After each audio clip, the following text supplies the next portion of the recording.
सबसे पहले मेरा आप सभी को प्यार भरा प्रणाम। मैं मधु जोशी स्वागत करती हूँ आपका अपने YouTube चैनल मधु गढ़वाली 121 पे। तो आज की वीडियो में मैं आपको कार्तिक मास महात्म्य का 17वां और 18वां अध्याय सुनाऊंगी। आप भी मेरे साथ कार्तिक मास महात्म्य का 17वां और 18वां अध्याय ध्यानपूर्वक और पूरा जरूर सुनिएगा। 17वां अध्याय। भक्ति से भरे भाव हैं हरि मेरे मन उपजाओ। 17वां अध्याय। कार्तिक कृपा दृष्टि कर जाओ। उस समय शिवजी के गण प्रबल थे।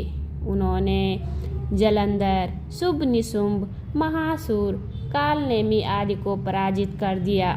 यह देखकर सागर पुत्र जलंधर एक रथ पर, जिस पर लंबी पताका लगी हुई थी, उस पर चढ़कर युद्ध भूमि में संग्राम करने लगा।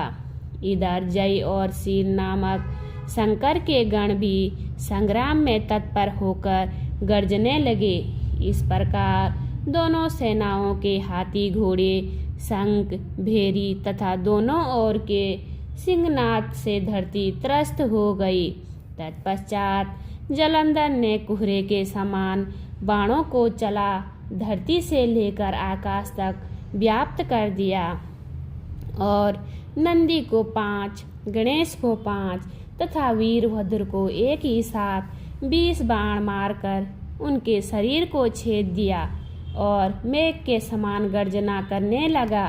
यह देखकर रुद्रपुत्र कार्तिकेय ने भी दैत्य जलंधर को अपनी शक्ति उठा के मारी और घोर गर्जन किया, जिसके आघात वह धरती पर गिर पड़ा। परंतु वह इतना बली था कि जल्दी से उठकर खड़ा हो गया और क्रोधाविष्ट होकर कार्तिकेय जी पर अपनी गदा का प्रहार कर दिया। ब्रह्मा जी के वरदान की सफलता के लिए शंकर पुत्र कार्तिकेय पृथ्वी पर सो गए। गणेश जी और नंदी भी गदा प्रहार से व्याकुल होकर धरती पर गिर पड़े। उसने वीरभद्र पर परिक का प्रहार किया, जिससे वीरभद्र का सिर फट गया और रक्त बहने लगा। वह व्याकुल होकर धराशायी हो गए। उनको धरती पर गिरा देख शंकर जी के गण चिल्लाते हुए युद्ध भूमि छोड़कर बड़े वेग से भाग निकले। बोलिए विष्णु भगवान की जय। 18वां अध्याय। लिखता हूँ मैं पुराण की सीधी सच्ची बात। 18वां अध्याय। कार्तिक मुक्ति का वरदान। अब रौद्र रूप महाप्रभु शंकर अपने वीर गणों के साथ नंदी पर चढ़कर हंसते हुए युद्ध भूमि में आए।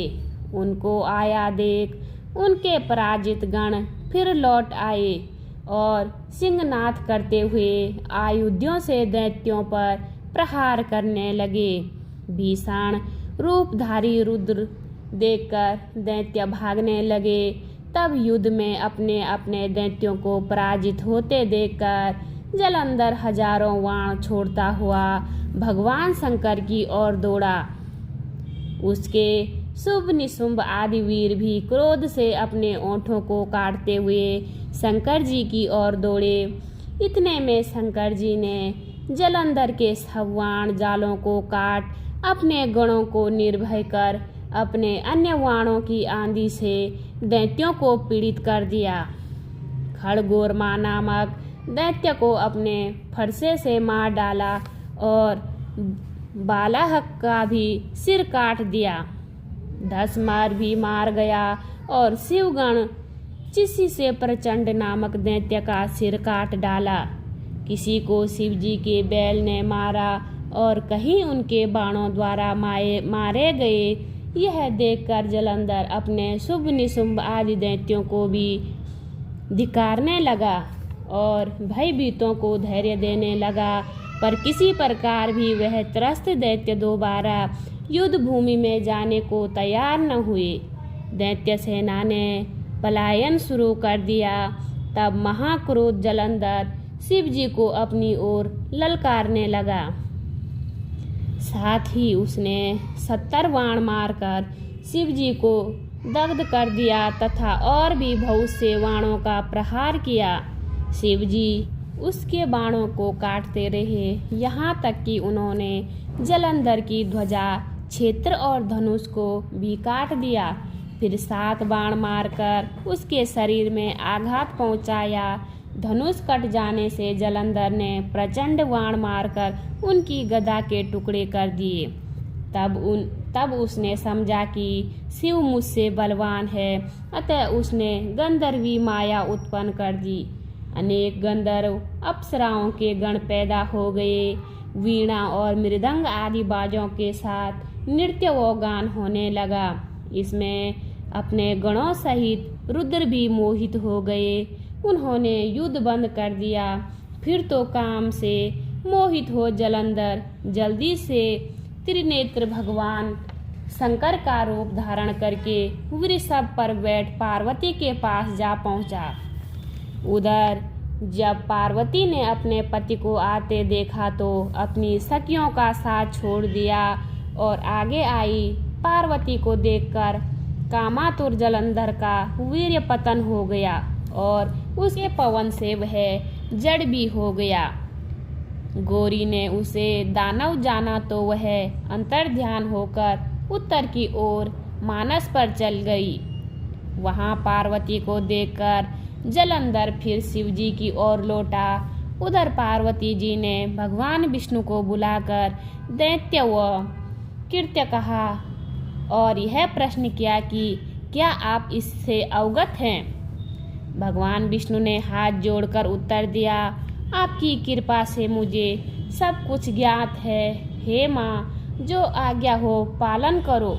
जगत माता ने विष्णु जी से कहा, उस दैत्य ने जो मार्ग खोला है उसका अनुसरण उचित है। मैं तुम्हें आज्ञा देती हूँ कि तुम जाकर उसकी स्त्री का पतिव्रत भ्रष्ट करो, वह दैत्य तभी मरेगा। पार्वती जी ने आज्ञा पाते ही भगवान विष्णु माँ की आज्ञा शिरोधार्य कर छल करने के लिए जलंधर के नगर की ओर गए। बोलिए विष्णु भगवान की जय। उम्मीद करती हूँ आपको यह वीडियो पसंद आई होगी। वीडियो पसंद आई तो वीडियो पे लाइक कीजिए, कमेंट कीजिए, अपने दोस्तों के साथ शेयर कीजिए। चैनल पे नए हो तो सब्सक्राइब ज़रूर कीजिए। मैं मधु जोशी मिलती हूँ आपको अगली कथा में। तब तक के लिए बाय बाय, धन्यवाद।